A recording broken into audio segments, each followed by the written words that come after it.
Increased calls today for President Joe Biden to bow out of the race for the White House. That's as the Republican National Convention is now in the rear view. Joining us now is Facing South Florida host Jim DeFede. And Jim, first of all, we stayed up late last night to listen to Donald Trump's speech. It was past midnight. It was after dark. It was CBS News after dark. Yes. All right, so we listened to it. Did he accomplish what he set out to accomplish? You know, so you had asked me that question last night. I did. In the immediate, right after the speech, and you know what I said was he wanted to come across, you know, calm. And then as I drove home, I sort of absorbed the speech.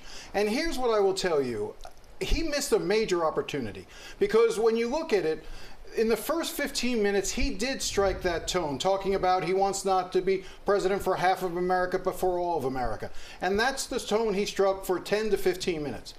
And then it went off the rails. For 80 minutes, he then went back to the old, tired Donald Trump that we're used to at rallies, where he just spews lies and misinformation and really angry rhetoric.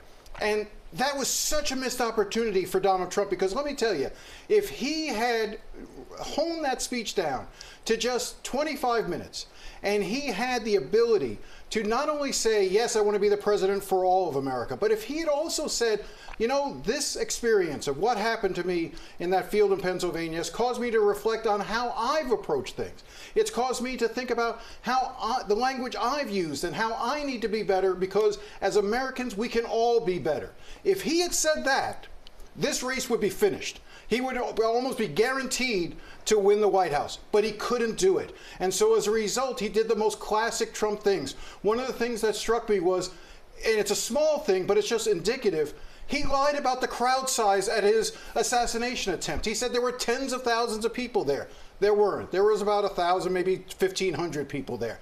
And so, you know, whether it was about inflation or wars or whatever else, he couldn't help himself but by talking about the same angry rhetoric that his campaign had said he was going to leave behind because he was a changed man.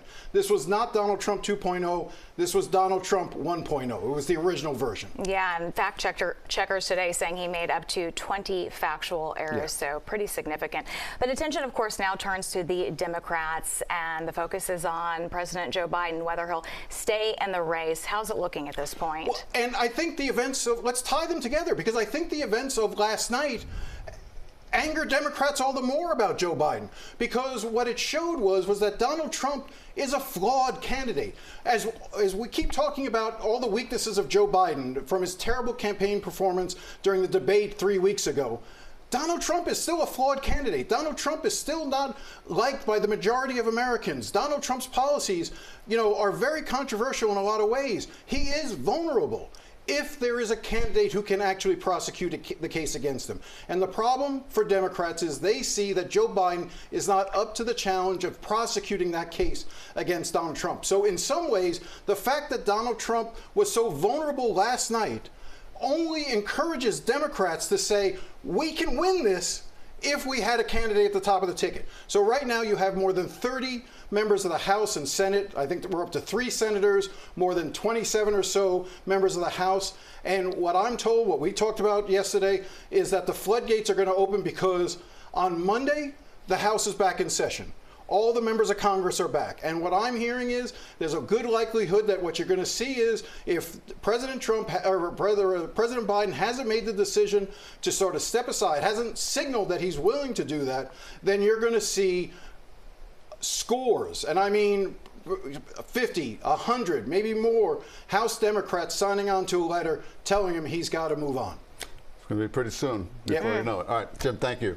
We'll be right back.